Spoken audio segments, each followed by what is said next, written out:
हमें रक्त के बारे में कैसे पता चला? ब्लड ग्रुप्स के बारे में कैसे पता चला? A book by Isaac Asimov. अगर हमारा शरीर कहीं कट जाए तो उसमें से खून निकलता है। जानवरों में भी इसी तरह खून निकलता है। इससे हम खून के बारे में जानते हैं। खून बहुत ज़रूरी है, यह बात भी हम जल्दी समझ जाते हैं। जिन लोगों के शरीर से बहुत ज़्यादा खून निकलता है, वे बहुत कमज़ोर हो जाते हैं। उन्हें स्वस्थ होने में बहुत समय लगता है। शरीर से बहुत ज़्यादा खून निकलने से लोग मर भी सकते हैं। इस वजह से बहुत से लोग खून को जीवन मानने लगे। वो रक्त को शरीर का जीवन वाला भाग मानने लगे। उदाहरण के लिए बाइबल में इजराइल वासियों को यह हिदायत दी गई है कि वे रक्त से सना हुआ मांस न खाएं। बुक ऑफ ड्यूटरमोनी अध्याय 12 छंद 23 में लिखा है कि तुम रक्त से सने हुए मांस मत खाओ, ये सुनिश्चित करो। और क्योंकि रक्त ही जीवन है, यह सही नहीं हो सकता, क्योंकि खून बिना निकले भी बहुत से लोग और जानवर मरते हैं। इसका यह मतलब नहीं कि रक्त जीवन के लिए महत्वपूर्ण नहीं है। इसका यह आशय है कि जीवन के लिए रक्त ही नहीं, अन्य बातें भी महत्वपूर्ण हैं। ईसा से 400 साल पहले यूनानी चिकित्सक हिप्पोक्रेटिस 460 to 370 बीसी और उनसे अनुयायियों के अनुसार शरीर में 4 महत्वपूर्ण तरल थे, जिनमें से एक रक्त था। इन चारों तरलों का आपस में सही संतुलन ही अच्छी सेहत का राज था। आज हम जानते हैं कि अच्छी सेहत का मामला इससे कहीं अधिक जटिल है, पर अच्छे स्वास्थ्य में रक्त की एक अहम भूमिका है, इसे भी हम स्वीकारते हैं। ऐसा नहीं है कि शरीर में रक्त एक जगह पर सोया हुआ पड़ा रहता है। जब किसी का शरीर कटता है तो उसमें से खून खूब तेजी से बढ़ता है। इसके साथ साथ खून का बहना दिल की धड़कन के साथ कम होता जाता है। इससे कुछ लोगों को लगा कि हमारा हृदय खून को लगातार अंदर की ओर खींचता है और बाहर की ओर धक्का देता है।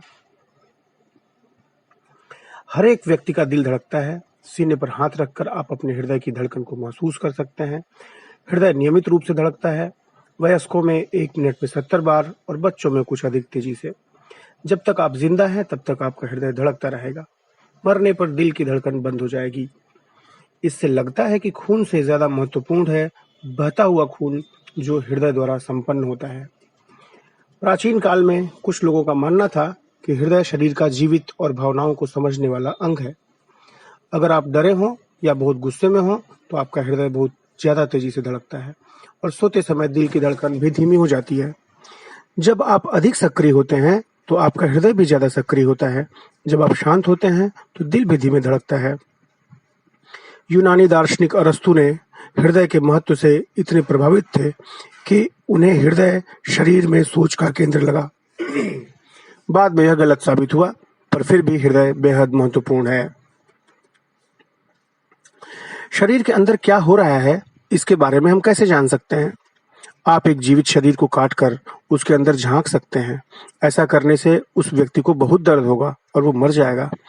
उसकी बजाय आप चाहे तो किसी मृत देह को काट सकते हैं, पर प्राचीन काल में इसे बहुत घृणित माना जाता था।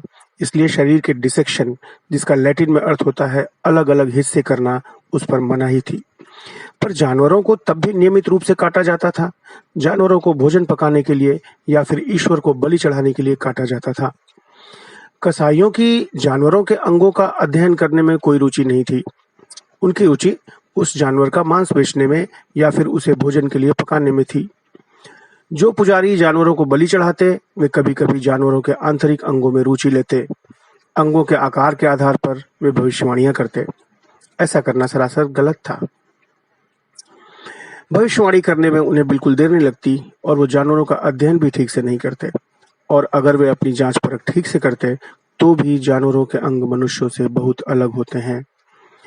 अरस्तु के बाद से वैज्ञानिक मनुष्य के शरीर के आंतरिक अंगों का गहराई से अध्ययन करने लगे। मिस्र के शहर एलेक्जेंड्रिया में इसके लिए एक अध्ययन केंद्र शुरू किया गया। इसका नाम पड़ा म्यूजियम और 300 से 250 बिफोर क्राइस्ट में यहाँ पर मनुष्य के मृत शरीरों की संभाल कर काट-छांट की गई। शरीर के ढांचे को समझा गया। इसका नाम एनाटॉमी पड़ा, जिसका यूनानी में अर्थ होता है काटना। ईसा पूर्व 300 में यूनानी चिकित्सक प्रैक्सैग्यूरस ने दिखाया कि हृदय से नलियां जुड़ी हुई थीं, उनमें से कुछ नलियां रक्त से भरी थीं, उन्हें वेन्स या नस कहते हैं। हृदय से कुछ और नलियां जुड़ी थीं जो खाली थीं और उनमें सिर्फ हवा थी। प्रैक्सैग्यूरस को लगा कि यह नलियां शरीर के विभिन्न अंगों तक हवा पहुंचाने का काम करती हैं। आज भी हम उन नलियों को आर्टरीज या धमनियां कहते हैं। यूनानी में आर्टरीज का मतलब होता है हवा की वाहक। आर्टरीज और वेन्स को रक्त धमनियां भी कहते हैं। डिसेक्शन के अध्ययनों से डॉक्टरों को जीवित प्राणियों में रक्त धमनियों की स्थिति के बारे में मालूम पड़ा। हेरोफिलस ने पाया कि जब धमनियां त्वचा के पास आती हैं तब आप उनकी धड़कन को वैसे ही महसूस करते हैं जैसे वो एक छोटा सा हृदय हो। इसे पल्स या नाड़ी कहते हैं। उन्हें दोनों आर्टरीज और वेन्स रक्त की वाहिनी लगी, न कि हवा की। और ये सही भी था। हृदय धमनियों में रक्त फेंकता है। हृदय की हर एक धड़कन के साथ और रक्त के जोर से फेंके जाने के बाद आर्टरी की मोटी मांसपेशियों वाली दीवार फैलती है और उसके बाद यह दीवार दोबारा सिकुड़ती है। इससे ही नाड़ी की धड़कन जारी रहती है। वेन्स में पतली मांसपेशियों की दीवार होती है जिनमें शांति से रक्त बहता है। किसी व्यक्ति के मरने के बाद उसके दिल की आखिरी धड़कन से धमनियों में अंतिम बार रक्त बहता है और उसके बाद बहना बंद हो जाता है। इसलिए मृतदेह की धमनियां खाली होती हैं। शायद चिकित्सकों ने और ज्ञान अर्जित किया होता, पर तभी अलेक्जेंड्रिया में शरीर रचना का अध्ययन बंद कर दिया गया। डिसेक्शन को गैर कानूनी करार दिया गया और फिर हजारों बरस तक शरीर विज्ञान के बारे में बहुत कम जानकारी हासिल हुई। एक यूनानी चिकित्सक गेलन के अनुसार धमनियां मतलब आर्टरीज हृदय में से निकलती थीं। हृदय धमनियों में रक्त पंप करता, जिससे वो शरीर के सभी अंगों में जाता और वहां उसका पोषण के लिए उपयोग होता। गेलन के अनुसार नसें मतलब वेन्स जिगर में निकलती थीं, जहां से खून बनकर नसों द्वारा हृदय में जाता था। पर तब तक अलेक्जेंड्रिया में चिकित्सक हृदय की चीर फाड़ कर चुके थे। उन्हें हृदय को दो भागों में बांटा, बाएं वेंट्रिकल और दाएं वेंट्रिकल में। उनकी दीवारें मोटी मांसपेशियों की बनी थीं, खासकर बाईं वाली। प्रत्येक वेंट्रिकल के ऊपर एक पतली दीवार वाला कक्ष था। बायां एंट्रियम एक ओर और दायां एंट्रियम दूसरी ओर। हर एक एंट्रियम एक छेद द्वारा अपने नीचे वाले वेंट्रिकल से जुड़ा हुआ था, परंतु एक एट्रियम वेंट्रिकल दूसरी के साथ नहीं जुड़ी थी। ऐसा लगता था जैसे हृदय एक डबल पंप हो। उसका हर एक आधा हिस्सा अपने आर्टरीज और वेन्स के साथ जुड़ा था। परंतु हृदय के दोहरा होने की क्या जरूरत हो सकती है? निश्चित तौर पर एक पंप पर्याप्त होगा। गेलन का मानना था कि हृदय में एक ही पंप है। उसे लगा कि दोनों वेंट्रिकलों के बीच की मोटी मांसपेशियों वाली दीवार में उन्हें जोड़ने वाले कुछ छेद होंगे। यह छेद इतने छोटे थे कि शायद आंख से दिखाई नहीं देते होंगे। वैसे ये कल्पना सरासर गलत थी, लेकिन गोयलन के देहांत के बाद भी 1400 सालों तक लोग इसे सच मानते रहे। ईसा के 1300 साल बाद इटली के चिकित्सकों ने फिर से मृतदेहों की चीर-फाड़ शुरू की। 1316 में इतालवी डॉक्टर मैंडिनू डे लुज़टी ने शरीर रचना से संबंधित पहली पुस्तक लिखी। उसमें ज्यादातर तो वही था जो गेलन ने सिखाया था, लेकिन फिर 1543 में एक बेल्जियम के शरीर शास्त्री एंड्रियाज वेसेलियस ने खुद इस पर विषय का अध्ययन किया और शरीर रचना पर कहीं बेहतर पुस्तक लिखी।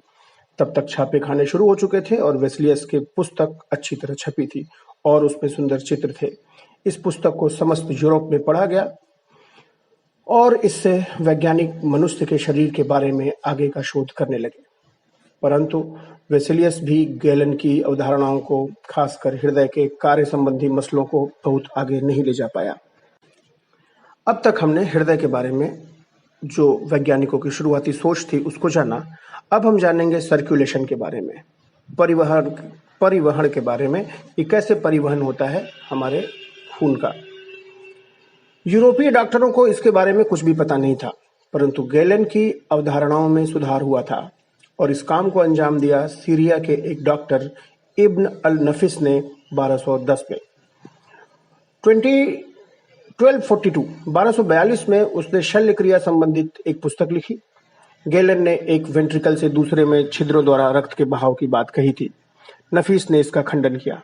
नफीस के अनुसार दोनों वेंट्रिकल्स के बीच मोटी मांसपेशियों की बनी एक ठोस दीवार थी और उसमें से किसी तरह का रिसना संभव नहीं था। इसका मतलब क्या हृदय एक डबल पंप था जिसमें एक पंप दूसरे से किसी तरह नहीं जुड़ा था? नहीं। इब्न अल नफीस ने दाईं वेंट्रिकल से बाईं वेंट्रिकल में रक्त जाने का एक दूसरा तरीका सुझाया। उसके अनुसार हृदय के सिकुड़ने के साथ दाईं वेंट्रिकल का खून एक बड़ी पल्मोनरी आर्टरी में जाता है। पल्मोनरी एक लैटिन शब्द है जिसका अर्थ फेफड़ा होता है। असल में पल्मोनरी आर्टरी फेफड़े में खून ले जाने का काम करती है। जैसे पल्मोनरी शिरा फेफड़े में पहुंचती है, वो एक पेड़ की भांति छोटी और छोटी शाखाओं में बढ़ती जाती है। धीरे धीरे यह धमनियां इतनी छोटी और महीन हो जाती हैं कि उन्हें केवल माइक्रोस्कोप से ही देखा जा सकता है। फेफड़े की महीन शिराओं में रक्त हवा इकट्ठा करता है। यह छोटी शिराएं फिर इकट्ठी होकर बड़ी हो जाती हैं और दिखाई देती हैं। ये रक्त शिराएं वेन्स होती हैं। धीरे धीरे इन रक्त शिराओं की संख्या कम होती है और वे बड़ी होती हैं और अंत में इनसे एक बड़ी शिरा पल्मोनरी शिरा बनती है। पल्मोनरी शिरा में अब रक्त के साथ मिली हवा अब बाएं एट्रियम में जाती है और वहां से बाएं वेंट्रिकल में जाती है। जब हृदय सिकुड़ता है तब बाईं वेंट्रिकल का रक्त जिसमें हवा मिली होती है वो एओर्टा में चला जाता है। एओर्टा शरीर की सबसे बड़ी धमनी होती है। उसके बाद यह रक्त शरीर के सभी अंगों में बहकर जाता है। इससे हमें डबल पंप की बात समझ में आएगी। हो सकता है कि रक्त जिगर जिगर मतलब यकृत मतलब लीवर, हो सकता है कि ब्लड लीवर में बनकर फिर हार्ट में जाता हो और वहां से पूरे शरीर में जाता हो, पर सबसे पहले वो दाएं एट्रियम और वेंट्रिकल में जाता है और वहां से वो फेफड़ों में जाकर वापस लौटता है। उसके बाद में वो बाएं एट्रियम और वेंट्रिकल में जाकर फिर पूरे शरीर में जाता है। हृदय का दायां भाग एक विशेष पंप का काम करता है और रक्त और हवा की सप्लाई का काम करता है। कल्पना करें रक्त के दाईं वेंट्रिकल से फेफड़ों तक जाकर फिर हृदय में वापस आने की। तब हम कह सकते हैं कि रक्त सर्कुलेट हो रहा है। सर्कुलेट एक लैटिन शब्द है जिसका अर्थ एक गोले में घूमना होता है। फेफड़े तक जाने और वापस आने के दौर को लेसर सर्कुलेशन इसलिए कहते हैं क्योंकि बायां वेंट्रिकल रक्त को एक लंबी यात्रा पर भेजता है। इब्न अल नफिस ने बाईं वेंट्रिकल से निकले रक्त के बारे में कुछ भी नहीं लिखा। शायद वहां से निकला रक्त शरीर सोख लेता हो और इसलिए नए रक्त के निर्माण की जरूरत पड़ती हो। जिस प्रकार गैलन द्वारा सुझाए वेंट्रिकल्स के बीच के छिद्रों को किसी ने नहीं देखा था, उसी तरह फेफड़ों की एकदम बारीक और महीन शिराओं को भी उस समय किसी ने भी नहीं देखा होगा। इब्न अल नफीस के सुझाव में यही बड़ी गलती थी। एक और दिक्कत थी, यूरोप में किसी को भी इब्न अल नफीस की पुस्तक के बारे में पता ही नहीं चला। 1924 में यूरोप के लोगों को उसके बारे में पता चला, इसलिए उन्हें बहाव के छोटे पथ को खुद ही खोजना पड़ा। यह खोज सबसे पहले एक स्पेनिश डॉक्टर मिशेल सेर्विटूस ने 1530 में की। सेर्विटूस का जमाना काफी उथल पुथल वाला था। पश्चिमी यूरोप का कैथोलिक चर्च दो भाग में विभक्त हो चुका था। जो लोग उससे निकले उन्होंने खुद को प्रोटेस्टेंट्स कहा। इन दोनों ईसाई समुदायों कैथोलिक्स और प्रोटेस्टेंट्स के बीच भयंकर वैमनस्य था। सेर्विटूस के धार्मिक विचारों से दोनों कैथोलिक्स और प्रोटेस्टेंट समुदाय नाराज थे। 1553 में सेर्विटूस ने एक पुस्तक छापी जिसमें उन्होंने अपने विचार व्यक्त किए। उसने जानबूझकर किताब के लेखक के रूप में अपना नाम नहीं छापा, परंतु उसके विचारों की सार्वजनिक तौर पर इतनी चर्चा हुई थी, इसलिए सबको पुस्तक के लेखक का नाम पता था। फ्रांस के कैथोलिक्स ने सेर्विटूस को गिरफ्तार किया, पर वो वहां से फरार होकर जिनेवा स्विट्जरलैंड चला गया। उस समय स्विट्जरलैंड में एक बहुत कठोर शासक था, जॉन कॉल्विन सेर्विटूस के धार्मिक विचारों को सुनकर इतना हैरान हुआ कि उसने सेर्विटूस को सूली पर जला देने का आदेश दिया। उसके बाद सेर्विटूस की पुस्तकों के सारी प्रतियों को इकट्ठा कर उन्हें भी जला दिया गया। भाग्यवश कुछ प्रतियां बची रहीं और 1694 में सेर्विटूस की मृत्यु के 150 वर्ष बाद एक प्रति सामने आई। डॉक्टरों को पढ़कर बहुत आश्चर्य हुआ कि पुस्तक में न केवल सेर्विटूस ने अपने धार्मिक विचार व्यक्त किए थे, परंतु उसने बखूबी रक्त के बहाव के छोटे पथ जिसमें रक्त फेफड़ों में जाकर वापस आता है का भी उल्लेख किया था। यह खोज अब तीसरी बार हुई थी। 1559 में सेर्विटूस की मृत्यु के 6 साल बाद एक इटालियन डॉक्टर रेल्डो कोलंबो ने भी रक्त के बहाव के छोटे पथ की खोज की और उस पर एक पुस्तक लिखी। यह पुस्तक बची रही और जिंदा रही। बहुत से चिकित्सकों ने इसे पढ़ा और वो कोलंबो के मत से सहमत हुए। कोलंबो का विचार सेर्विटूस और इब्न अल नफिस के बहुत बाद सामने आया, पर कोलंबो की किताब ही यूरोप के डॉक्टरों को उपलब्ध थी। कोलंबो के काम के आधार पर वो आगे का शोध कर पाए, इसलिए कोलंबो को रक्त के बहाव के छोटे पथ की खोज का श्रेय जाता है। 1574 में इटालियन डॉक्टर गिरोलामा फैब्रिची ने पैर की शिराओं का अध्ययन किया। उसे उनमें छोटे छोटे वाल्व नजर आए। अगर रक्त एक दिशा में बहता तो वाल्व कक्ष की दीवार की ओर मुड़ जाते। इससे बिना किसी प्रतिरोध के रक्त उस दिशा में बहता। पर अगर रक्त दूसरी दिशा में बहता तो वाल्व खुल जाते और शिरा को बंद कर लेते। इसका मतलब यह था कि ये एक दिशा में काम करने वाले वाल्व थे। इससे सीधे खड़े व्यक्ति का खून बह सकता था, पर रक्त नीचे की ओर नहीं बह सकता था। यह समझ में भी आता है, जब कोई व्यक्ति अपने पैर हिलाता है या फिर पैर की मांसपेशियों को कसता है, तब वो मांसपेशियां शिराओं को दबाती हैं और उन शिराओं के अंदर रक्त को नीचे की ओर गुरुत्व के प्रभाव के विपरीत ऊपर बहने को मजबूर करती हैं। अगर कोई व्यक्ति अपने पैर की मांसपेशियों को शिथिल रखता है तो शिराओं में अधिक रक्त तो नहीं बहता है, पर वो गुरुत्व द्वारा नीचे भी नहीं खींचता है। वाल्व रक्त को नीचे जाने से रोकने का काम करते हैं।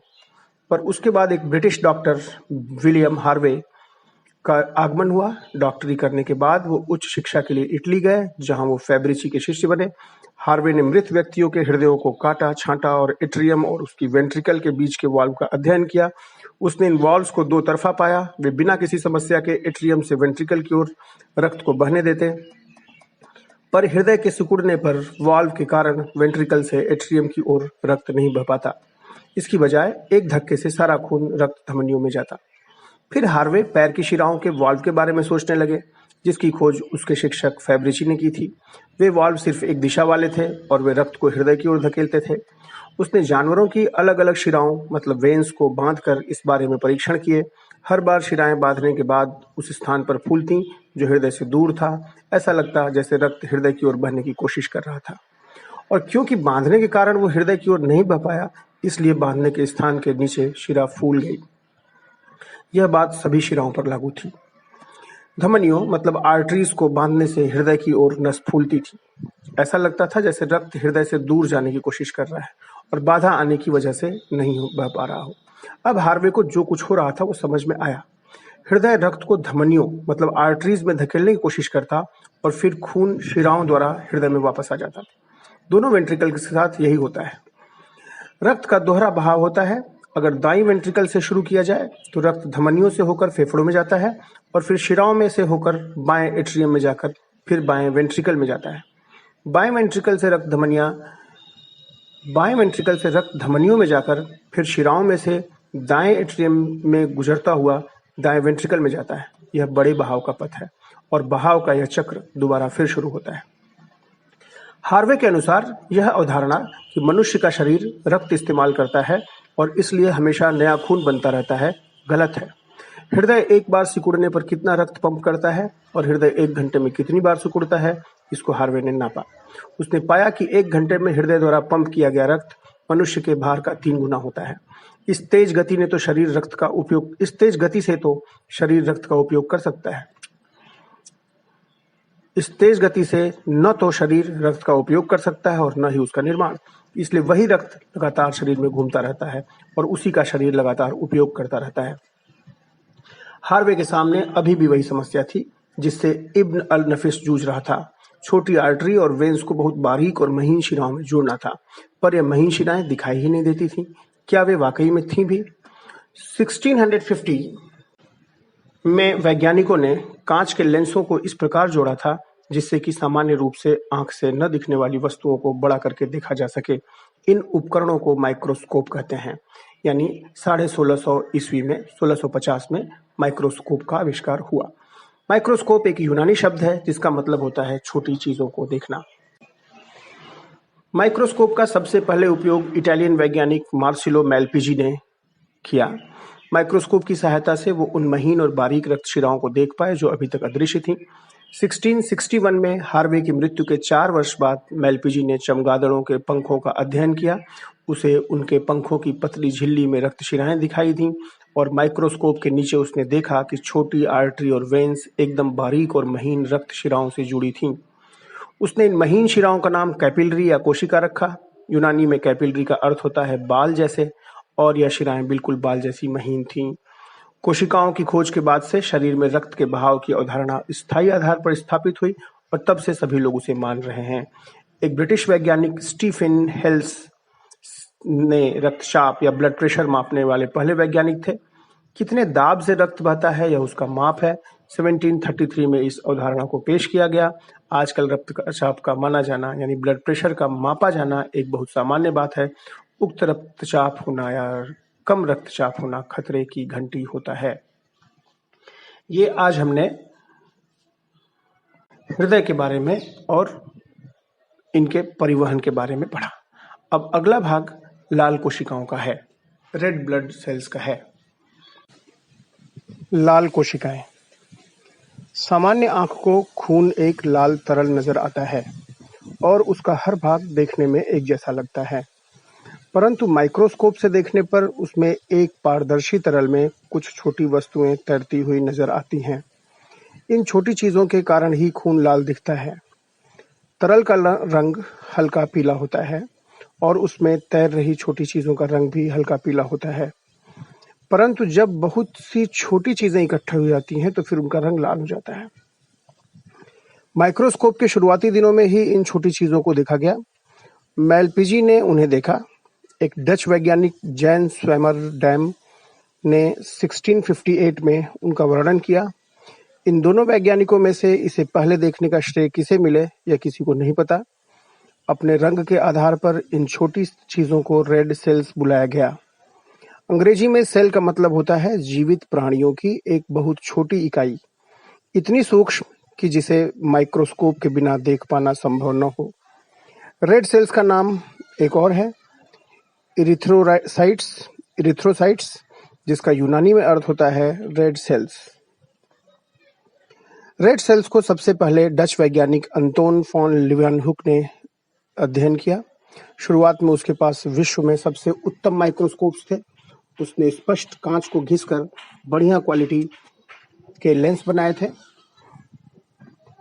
उन लेंसों से देखने पर उसे छोटी चीजें अत्यधिक बड़ी नजर आती और वो उनको एकदम स्पष्ट देख पाता। लेeuwenhoek ने रेड सेल्स का वर्णन लिखा। वो सपाट चकत्तियों जैसे थे और उनके केंद्र में एक गड्ढा था। वो देखने में बच्चों की चूसने वाली गोलियों जैसे लगते, पर उनके बीच में स्पष्ट छेद नहीं था। लेeuwenhoek ने उनको नापने की कोशिश भी की। उनका आकार बहुत छोटा था, अधिकांश कोशिकाओं से भी छोटा। अगर 3400 कोशिकाओं को एक रेखा में सटाकर रखें तो उनकी लंबाई 1 इंच की होगी। अगर उन्हें एक के ऊपर एक रखकर सजाएं तो 12,000 कोशिकाओं की ऊंचाई मिलकर 1 इंच होगी। इतना जरूर था कि वे प्रचुर मात्रा में थीं। कल्पना करें कि एक डिब्बे की जिसकी लंबाई और चौड़ाई 1/25 इंच हो और ऊंचाई भी 125 इंच हो, ऐसे डिब्बे को आप मुश्किल से देख पाएंगे। अब आप इस डिब्बे को रक्त से भरें। एक बूंद रक्त ऐसे 50 डिब्बों को आसानी से भर पाएगा। ऐसे एक छोटे डिब्बे में लगभग 50 लाख लाल कोशिकाएं होंगी। 1852 में यह आंकड़ा जर्मन वैज्ञानिक कार्ल फेरूट ने सुझाया। रक्त हमेशा लाल नहीं होता है। फेफड़ों से वापसी के बाद ही रक्त का रंग लाल होता है। फेफड़ों में रक्त हवा सोखता है। इस लाल रक्त को बाईं वेंट्रिकल पूरे शरीर में पंप करती है। शरीर इस हवा का उपयोग करता है और वहां से वापस आने वाला रक्त गहरे नीले रंग का होता है। वहां से रक्त हृदय में वापस आता है और वहां से फेफड़ों में जाकर फिर लाल बन जाता है। इस तथ्य को 1669 में एक ब्रिटिश डॉक्टर रिचर्ड लोअर ने खोज किया। आर्टरीज यानी धमनियों में बहने वाला खून फेफड़ों की ओर जाने वाले रक्त को छोड़कर हमेशा लाल होता है और उसे आर्टेरियल ब्लड या खून कहते हैं। इसके विपरीत वेन्स यानी शिराओं में बहने वाले खून फेफड़ों से आने वाले रक्त को छोड़कर गहरे रंग का होता है और उसे वीन्स ब्लड कहते हैं।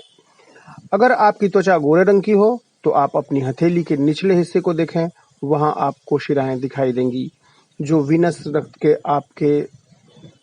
वेन्स रक्त को आपके हृदय तक वापस ले जा रही होंगी। आपको त्वचा के नीचे वो नीली रेखाओं जैसी दिखेंगी, उनमें रक्त बह रहा होगा पर वो लाल रक्त नहीं होगा। अगर आपकी त्वचा गहरे रंग की है या फिर आप बाहर सूरज की तेज धूप में काफी देर बिता कर आए हैं तो फिर आपकी हथेली के उल्टे हिस्से में यह शिराएं नहीं दिखेंगी। पुराने जमाने में बहुत धनी लोग ही सूरज की धूप से खुद को बचा पाते थे।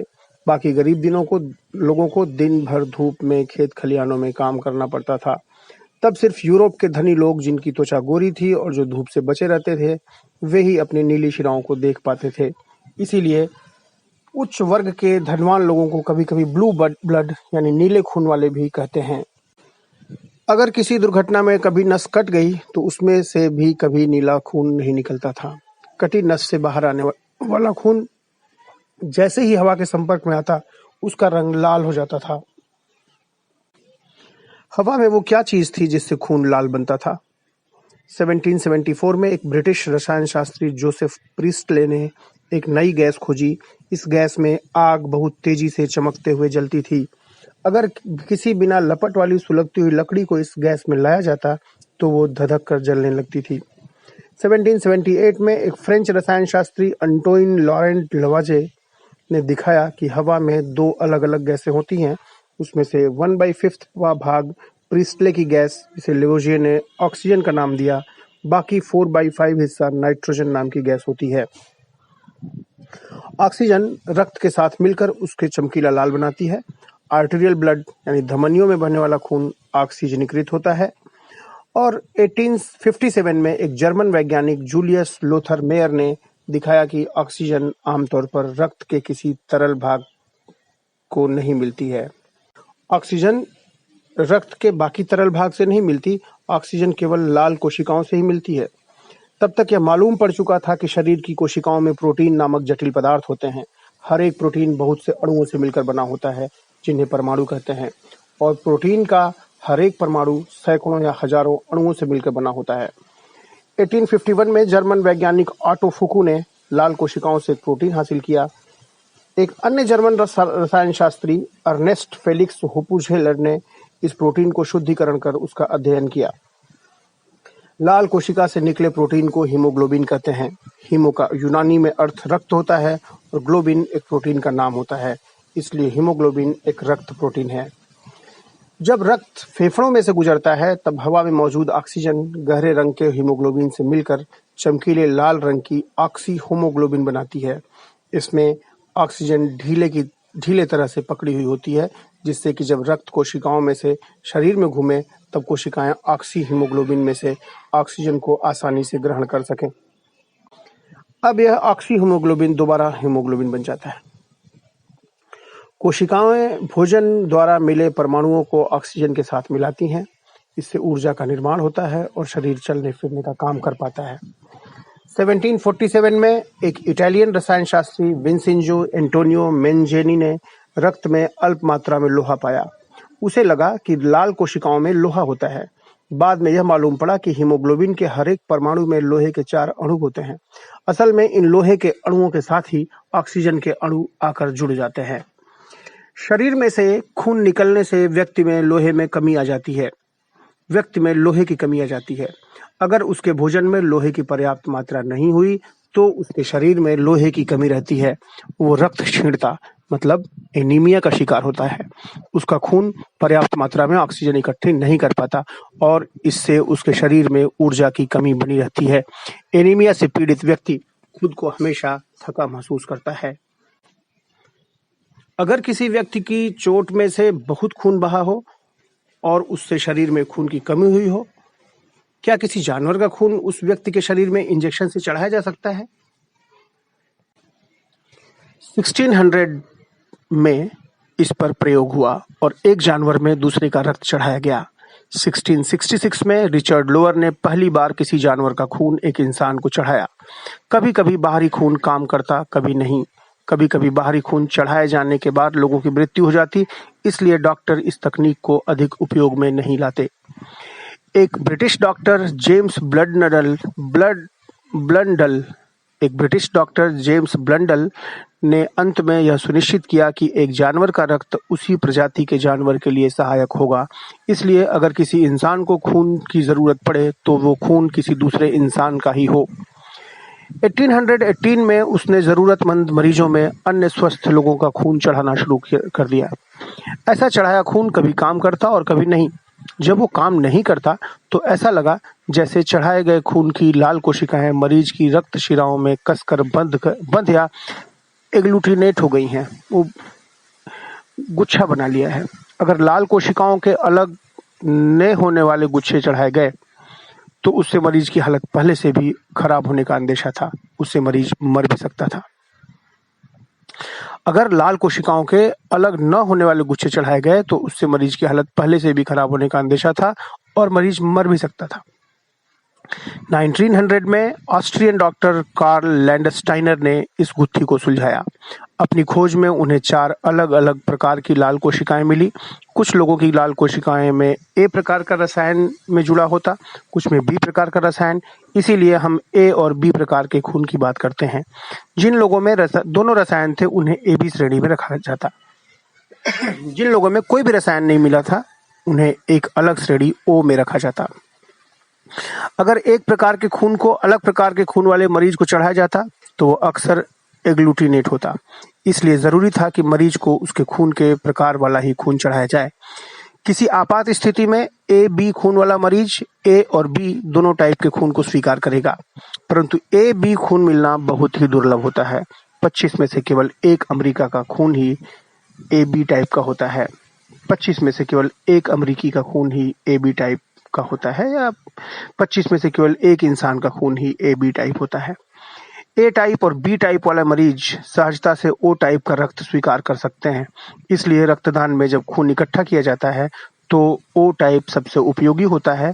ओ टाइप खून किसी मरीज को भी बिना किसी खतरे के दिया जा सकता है, परंतु ओ टाइप के मरीज केवल ओ टाइप के खून को ही स्वीकारते हैं। लगभग आधे मनुष्य ओ टाइप के हैं। 1930 में लैंडस्टाइनर को खून की अलग श्रेणियां खोजने के लिए नोबेल पुरस्कार मिला। कुछ लोग लाल कोशिकाओं को उनके नाम से बुलाना पसंद नहीं करते हैं। 1831 में एक स्कॉटिश वैज्ञानिक रॉबर्ट ब्राउन ने कोशिकाओं के अंदर एक छोटा ढांचा खोजा। उसने इस ढांचे को नाभि या न्यूक्लियस का नाम दिया। बाद में पता चला कि हर एक कोशिका के अंदर एक न्यूक्लियस होता है, और सबसे बड़ी बात यह है कि कोशिका का सबसे महत्वपूर्ण भाग उसका न्यूक्लियस होता है। न्यूक्लियस के अंदर एक पदार्थ होता है जिससे कि वो एक कोशिका को 2 कोशिकाओं में बांट सकता है। न्यूक्लियस के बिना कोशिकाएं अपनी संख्या में वृद्धि नहीं कर सकती हैं। इंसानों और कई अन्य जानवरों की लाल कोशिकाओं में न्यूक्लियस नहीं होता है और इसलिए वे सच्ची कोशिकाएं नहीं होती हैं। इस वजह से उन्हें लाल कणिका या कार्पस्कुलर कहा जाता है। लाल कोशिकाएं या लाल कणिकाएं, आप उन्हें जो भी बुलाना चाहें, न्यूक्लियस न होने के कारण बहुत समय तक जिंदा नहीं रहती हैं। फिर भी वो बहुत श्रम करती हैं। शरीर में इधर उधर घूमकर लगातार ऑक्सीजन इकट्ठा करके उसे बार बार शरीर के विभिन्न अंगों को देती हैं। 125 दिनों के बाद वो टूटना शुरू हो जाती हैं। वो शरीर के एक अंग, जिसे तिल्ली बोलते हैं, यानी स्प्लीन में इकट्ठी होती हैं, जहां शरीर के बाकी अपशिष्ट के साथ उनकी भी सफाई होती है। शरीर के अंदर प्रत्येक सेकंड 20 लाख लाल कोशिकाएं टूटती हैं। क्योंकि शरीर में इतनी अधिक लाल कोशिकाएं हैं, इसलिए यह 20 लाख अधिक मायने नहीं रखती हैं। साथ साथ अस्थि मज्जा, जिसे हम बोन मैरो कहते हैं, उसमें लगातार नई लाल कोशिकाओं का निर्माण भी जारी रहता है। लगभग उसी गति से जिस रफ्तार से वो खत्म हो रही हैं, नई लाल कोशिकाएं उन पालक कोशिकाओं से पैदा होती हैं जिनमें न्यूक्लियस होता है। अब तक हमने लाल रक्त कोशिका कणिकाओं के बारे में पढ़ा। अब हम आगे देखेंगे सफेद कोशिकाएं और प्लेटलेट्स। वैसे रक्त प्रवाह में सबसे अधिक मात्रा में मिलने वाली लाल कोशिकाएं होती हैं, परंतु उनके साथ रक्त में अन्य चीजें भी तैरती हैं। 1850 में एक फ्रेंच डॉक्टर जोसेफ कासिमिर दाहवान को कुछ खून में ऐसी कोशिकाएं दिखीं जो सामान्य लाल कोशिकाओं से बहुत बड़ी थीं। जिन कोशिकाओं को दाहवान ने देखा, उनकी गति बहुत कुछ अमीबा के चलने से मिलती जुलती थी। अमीबा बहुतायत में पाए जाने वाला एक कोशिकीय प्राणी होता है, जिसे आसानी से माइक्रोस्कोप द्वारा तालाब के पानी में देखा जा सकता है। अमीबा जिस दिशा में आगे बढ़ना चाहता है, वो उस ओर अपने शरीर को तेजी से फुलाता है। फिर कोशिका का तरल उसे फूले हुए भाग में घुसता है। इस बीच वहां एक और हिस्सा फूलता है और इस प्रकार यह सिलसिला जारी रहता है। इसी प्रकार रक्त में पीले रंग की कोशिकाएं तैरती हैं। 1869 में दाहवान ने दिखाया कि यह कोशिकाएं रक्त में मौजूद बाहरी पदार्थों यानी फॉरेन बॉडी को चारों ओर से घेर कर उसे सोख लेती थीं। लाल कोशिकाओं से भिन्न इन कोशिकाओं को अक्सर सफेद कोशिका या व्हाइट सेल्स बुलाया जाता है। सफेद कोशिकाओं में हीमोग्लोबिन नहीं होता है और न ही उनमें किसी प्रकार का रंग होता है, इसीलिए उनका रंग थोड़ा पीला हो जाता है। वो लाल कोशिकाओं से भिन्न होती हैं क्योंकि वो संपूर्ण होती हैं। हर सफेद कोशिका में एक न्यूक्लियस होता है जो काफी बड़ा होता है। 1855 में वैज्ञानिक उन्हें ल्यूकोसाइट्स बुलाने लगे। ल्यूकोसाइट्स एक यूनानी शब्द है जिसका मतलब होता है सफेद कोशिका। सफेद कोशिकाओं की संख्या लाल कोशिकाओं की तुलना में बहुत कम होती है। 650 लाल कोशिकाओं पर सिर्फ एक सफेद कोशिका होती है, इसीलिए तो सफेद कोशिका की खोज इतनी देर बाद हुई। 650 लाल कोशिकाओं पर सिर्फ एक सफेद कोशिका होने के बावजूद रक्त में कुल मिलाकर करोड़ों सफेद कोशिकाएं होती हैं।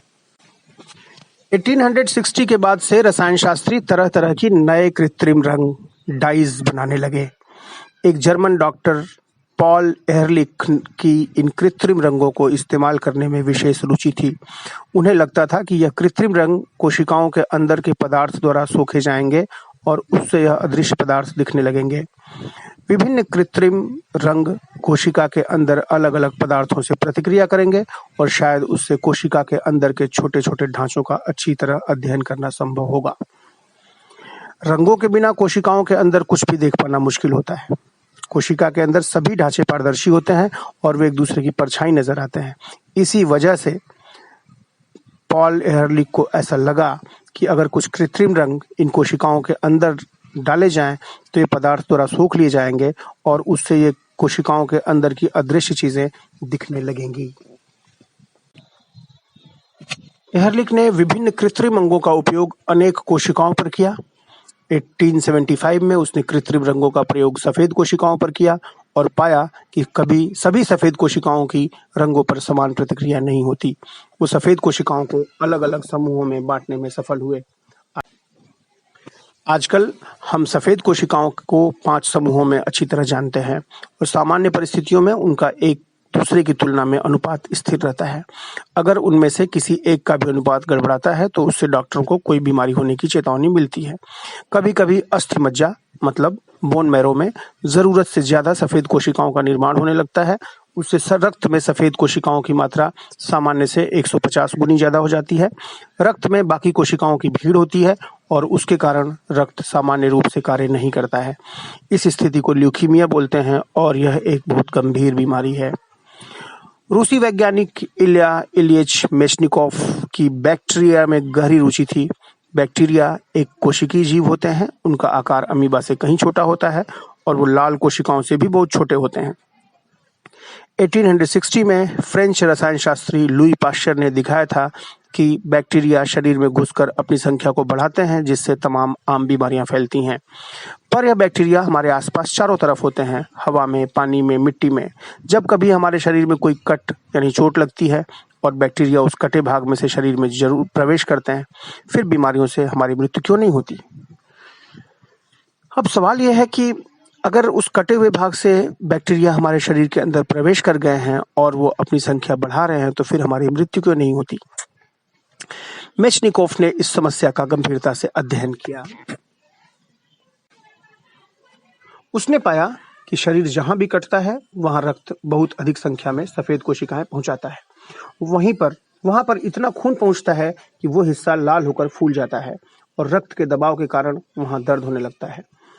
कटे स्थान पर पहुंचते ही सफेद कोशिकाएं शरीर में संक्रमण यानी इन्फेक्शन पैदा करने वाले बैक्टीरिया पर आक्रमण करती हैं। अक्सर सफेद कोशिकाएं बैक्टीरिया को नष्ट कर बीमारी को फैलने से रोकती हैं। इसलिए शरीर में मौजूद सफेद कोशिकाएं किसी संक्रमण यानी इन्फेक्शन के खिलाफ पहली सुरक्षा प्रदान करती हैं। शरीर में जहां कहीं भी बैक्टीरिया ने प्रवेश किया हो वहां सफेद कोशिकाएं तुरंत जाकर इसके खात्मे का काम करती हैं। कटे स्थान पर वो तुरंत पहुंचे, इसलिए रक्त में हमेशा सफेद कोशिकाएं मौजूद रहती हैं। मेचनिकोव ने बैक्टीरिया खाने वाली सफेद कोशिकाओं को फेगोसाइट्स नाम दिया। यूनानी में फेगोसाइट्स का मतलब होता है कोशिका खाने वाला। कोशिका खाने वाला मतलब फेगोसाइट्स। साथ साथ सफेद कोशिकाएं शरीर को उसके बेकार हिस्सों से भी छुटकारा दिलाती हैं। उदाहरण के लिए कुछ सफेद कोशिकाएं उन बूढ़े और टूटने वाली लाल कोशिकाओं को भी सोख लेती हैं। एहरलिख और मेचनिकोव को सफेद कोशिकाओं पर किए शोध और आरोग्य के अन्य क्षेत्रों में काम करने के लिए 1908 में नोबेल पुरस्कार प्रदान किया गया। अब हम जरा सोचें, जब किसी गुब्बारे या कार के टायर में पंचर होता है तो उसमें से सारी हवा बाहर निकल जाती है। जब गर्म पानी की रबर की बोतल में पंचर होता है तो उसमें से सारा पानी बह जाता है। लेकिन जब शरीर का कोई हिस्सा कटता है तो उसमें से भी रक्त बाहर निकलता है, लेकिन थोड़ी देर बाद रक्त का बहना बंद हो जाता है। अगर शरीर बहुत बुरी तरह से जख्मी न हुआ हो तो कुछ देर बाद खून बहना बंद हो जाता है और वहाँ एक थक्का या क्लॉट बन जाता है। यह क्लॉट इस प्रकार बनता है। रक्त में फिब्रोजिन नाम का प्रोटीन घुला होता है। जब शरीर कटने के बाद खून हवा के संपर्क में आता है तो फिब्रोजिन के ढांचे में कुछ बदलाहट होती है और वो फिब्रोजिन से फिब्रिन में बदल जाता है। यह फिब्रिन घोल में नहीं रहता है और लंबे धागों के रूप में बाहर आता है जो लाल कोशिकाओं को फंसाता है। इससे जख्म के बाहर एक सूखी पपड़ी बनती है और उससे त्वचा के ठीक होने तक खून निकलना बंद हो जाता है। क्लॉटिंग का अध्ययन करते समय वैज्ञानिकों को एक बात पर अचरज हुआ। जब शरीर के कटे हिस्से से रक्त बहता है तभी क्लॉटिंग क्यों होती है? जब रक्त शिराओं में खून बहता है तो उस समय क्लॉटिंग क्यों नहीं होती है? वास्तव में ऐसा भी कभी-कभी होता है, पर बहुत बिरले ही। कभी रक्त की धारा में एक थक्का बन जाता है और वो किसी महीन रक्त शिरा में फंसकर उसमें से खून के बहाव को रोकता है। इससे दिल का दौरा या घातक स्ट्रोक आ सकता है जो जानलेवा हो सकता है।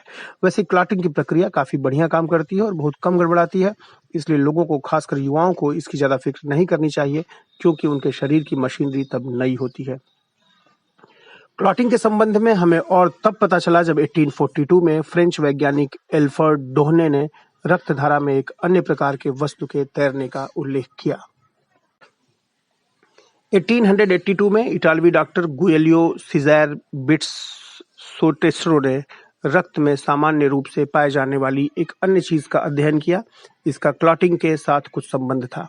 उसने इन चीजों को प्लेटलेट्स का नाम दिया क्योंकि उनका आकार छोटी तश्तरियों या प्लेट से मिलता जुलता था। वास्तव में वो दो मुंह जुड़ी प्लेट्स जैसी दिखती थी। उनका नाम थ्रोम्बोसाइट्स था, जिसका यूनानी में मतलब होता है थक्के बनाने वाली कोशिकाएं। दरअसल प्लेटलेट्स सामान्य लाल कोशिकाओं से भी छोटी होती हैं। दो प्लेटलेट्स को सटाकर रखने से उनका व्यास एक लाल कोशिका के बराबर होगा और 8 प्लेटलेट्स को मिलाकर उनका भार एक लाल कोशिका जितना होगा। सफेद कोशिकाओं की तुलना में प्लेटलेट्स की संख्या कहीं अधिक होती है। प्लेटलेट्स की कोई नाभि नहीं होती है और वे लाल कोशिकाओं से भी ज्यादा नाजुक होती हैं। वे केवल 9 दिनों तक जीवित रहती हैं और उसके बाद में उनका क्षय होता है और फिर उन्हें ठिकाने लगाना होता है, लेकिन साथ-साथ नई प्लेटलेट्स का निर्माण लगातार जारी रहता है। जब तक प्लेटलेट्स रक्त धारा में बहती रहती हैं, तब तक वो अच्छी हालत में रहती हैं, परंतु जैसे ही शरीर कटता है और उसमें से खून बहना शुरू होता है, उसी वक्त प्लेटलेट्स हवा के संपर्क में आती हैं और टूटने लगती हैं।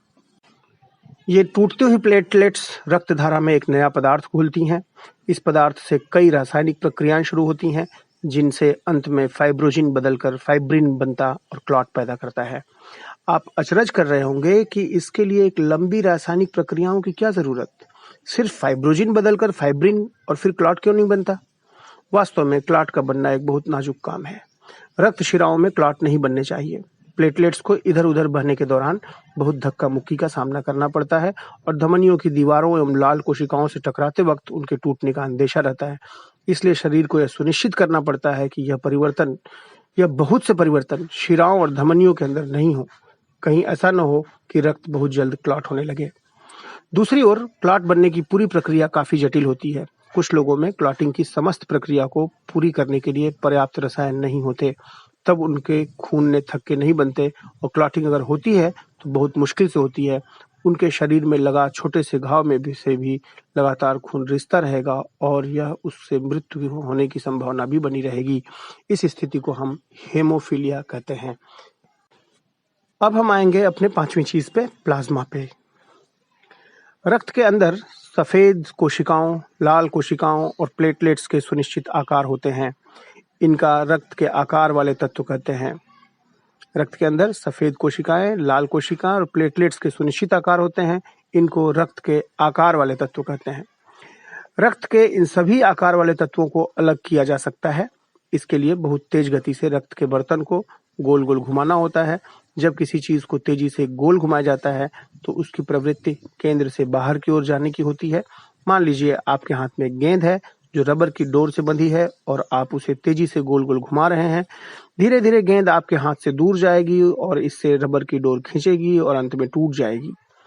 जैसे जैसे रक्त का बर्तन तेजी से घूमेगा वैसे वैसे रक्त के आकार वाले तत्व बर्तन के पेंदे की ओर खींच कर आएंगे।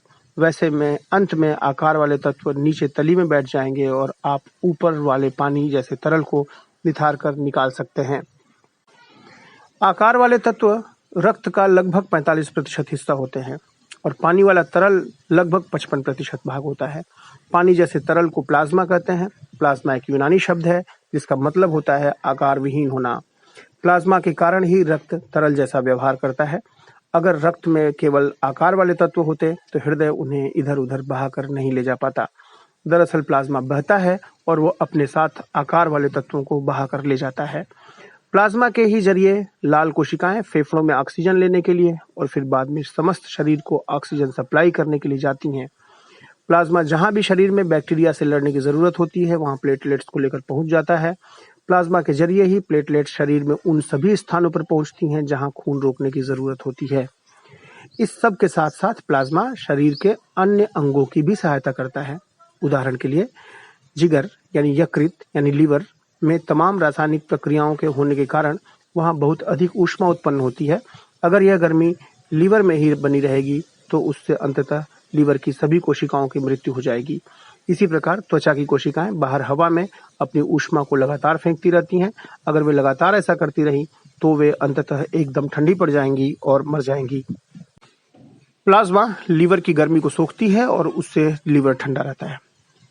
वही गर्मी प्लाज्मा त्वचा को ऊष्मा प्रदान कर उसे गर्म रखती है। इस प्रकार रक्त की प्लाज्मा शरीर के तापमान को एक आरामदायी स्तर पर संतुलित करती है और जब हम स्वस्थ रहते हैं यह तापमान लगभग स्थिर रहता है। जब बाहर बहुत गर्मी होती है तो त्वचा को की छोटी रक्त शिराएं थोड़ा फैलती हैं जिससे कि उनमें कुछ अतिरिक्त खून समा सके और त्वचा तक अतिरिक्त ऊष्मा लाई जाती है जिससे कि हम ठंडक महसूस करें। ठंड के मौसम में त्वचा की छोटी रक्त शिराएं थोड़ी सी कुड़ती हैं जिससे उसमें खून की मात्रा कुछ कम हो जाती है और तब शरीर से कम ऊष्मा बाहर निकलती है। तभी तो गर्मियों के मौसम में हमें बहुत पसीना आता है और जाड़ों में हमारी त्वचा कुछ नीली पड़ जाती है। अगर प्लाज्मा में सिर्फ पानी होता तो भी वो ऊष्मा को इधर से उधर ले जाने का काम करता, पर वास्तव में प्लाज्मा में केवल 92% ही पानी होता है। बाकी 8% बाहर के विभिन्न पदार्थ होते हैं जो उसमें घुले होते हैं। यह घुले पदार्थ भी शरीर का संतुलन बनाए रखने में महत्वपूर्ण रोल निभाते हैं। उदाहरण के लिए कुछ रासायनिक परिवर्तनों से शरीर में या तो अम्ल बनने लगता है या फिर क्षार। कोशिकाओं के परिवेश में ज्यादा अम्ल या क्षार होने से उनकी मृत्यु का डर हो सकता है। कोशिकाएं एक उदासीन परिवेश में ही सबसे अधिक स्वस्थ रहती हैं। प्लाज्मा में ऐसे रसायन होते हैं जो अम्ल या क्षार से प्रतिक्रिया करते हैं। इससे कोशिकाओं का परिवेश उदासीन बना रहता है। प्लाज्मा के रसायन सूक्ष्म रक्त शिराओं से पानी और अन्य पदार्थों का अंदर या बाहर जाना भी नियंत्रित करते हैं। यह रसायन सुनिश्चित करते हैं कि सही पदार्थ ही बाहर अंदर जाए और बहुत ज्यादा मात्रा में पानी अंदर बाहर नहीं जाए। प्लाज्मा शरीर के पोषण के लिए जरूरी चीजें लाता है। इसके लिए लाल कोशिकाओं द्वारा लाई ऑक्सीजन पर्याप्त नहीं होती। शरीर को ऐसे पदार्थ भी चाहिए जिनके साथ ऑक्सीजन मिलकर ऊर्जा पैदा कर सके। यह पदार्थ हमारे भोजन से मिलते हैं। हम जो खाना खाते हैं वो हमारे पेट और आंतों में पचता है। भोजन में मौजूद जटिल परमाणुओं के छोटे सरल परमाणु बनते हैं और ये आंत की दीवार द्वारा प्लाज्मा में पहुंचते हैं। इन सरल परमाणुओं से बाद में अन्य जटिल परमाणु बनते हैं जो भविष्य में उपयोग के लिए माड़ और वसा के रूप में शरीर में संग्रह किए जाते हैं। शरीर की आवश्यकता के अनुसार प्रोटीन के परमाणु भी बनते हैं। शरीर के तुरंत उपयोग के लिए प्लाज्मा में कुछ सरल परमाणु हमेशा तैरते रहते हैं। उदाहरण के लिए उसमें ग्लूकोज यानी शक्कर का एक परमाणु हमेशा होता है। 1844 में जर्मन रसायन शास्त्री कार्ल शिम्ट ने पहली बार रक्त में ग्लूकोज की खोज की। शरीर की कोशिकाएं प्लाज्मा में से ग्लूकोज सोखती हैं और फिर उसे ऑक्सीजन से मिलाकर ऊर्जा पैदा करती हैं। उदाहरण के लिए मस्तिष्क की कोशिकाएं इसके लिए ग्लूकोज के अलावा और किसी चीज का उपयोग नहीं करती हैं। प्लाज्मा के अंदर फैटी एसिड्स भी होते हैं जिससे कि वे ऑक्सीजन से मिल सके। ग्लूकोज की तुलना में फैटी एसिड्स अधिक ऊर्जा पैदा करते हैं और मांसपेशियां उनका विशेष तौर पर उपयोग करती हैं। इतना साफ है कि लाल कोशिकाएं ऑक्सीजन की वाहक हैं और प्लाज्मा ग्लूकोज और फैटी एसिड्स का लाल कोशिकाएं ऑक्सीजन की वाहक हैं और प्लाज्मा ग्लूकोज और फैटी एसिड्स का। इस तरह शरीर की समस्त ऊर्जा की जरूरतें पूरी होती हैं। लाल कोशिकाएं ऑक्सीजन की वाहक हैं और प्लाज्मा ग्लूकोज और फैटी एसिड्स का वाहक है। इस तरह शरीर की समस्त ऊर्जा की जरूरतें पूरी होती हैं। जैसे जैसे प्लाज्मा में ग्लूकोज और फैटी एसिड्स खत्म होता है, वैसे वैसे वो भोजन से मिलता है या फिर शरीर में संग्रहित माड़ और वसा से मिलता है। अगर हमें पर्याप्त मात्रा में भोजन न मिले तो हमारा वजन गिरता है और शरीर में संचित कार्बोहाइड्रेट और वसा की मात्रा कम होती है। बहुत ज्यादा खाना खाने से शरीर में फैट की मात्रा बढ़ती है और हमारा वजन भी बढ़ता है, जिससे हम मोटे होते हैं। शरीर बेकार चीजें बाहर फेंकता है। जब ऑक्सीजन ग्लूकोज और फैटी एसिड से मिलती हैं तब कार्बन डाइऑक्साइड पैदा होती है। शरीर के लिए कार्बन डाइऑक्साइड किसी काम की नहीं होती और उसके इकट्ठे होने से शरीर अम्लीय होकर मतलब एसिडिक होकर मृत्यु हो सकती है। भाग्यवश कार्बन डाइऑक्साइड रक्त के प्लाज्मा में घुल जाती है। रक्त के फेफड़ों से गुजरते समय लाल कोशिकाएं वहां ऑक्सीजन सोखती हैं और प्लाज्मा वहां कार्बन डाइऑक्साइड जमा करती है। सांस के रूप में अंदर ली गई हवा में 80% नाइट्रोजन और 20% ऑक्सीजन होती है, लेकिन सांस द्वारा बाहर फेंकी गई हवा में 80% नाइट्रोजन और 16% ऑक्सीजन और 4% कार्बन डाइऑक्साइड होती है। जब शरीर को कुछ विशेष प्रोटीन्स की जरूरत नहीं होती है तो वे यूरिया के छोटे परमाणुओं में टूटते हैं। 1842 में यह बात रूसी रसायन शास्त्री फ्रेडरिक हेनरिक बिडर ने शोध किया और उसके बाद यह बात सामने आई। यूरिया के शरीर में बने रहने से शरीर की मृत्यु हो जाती है, लेकिन यूरिया प्लाज्मा में घुलता है, वो गुर्दे में जाकर छनता है और फिर पेशाब द्वारा शरीर से बाहर फेंका जाता है।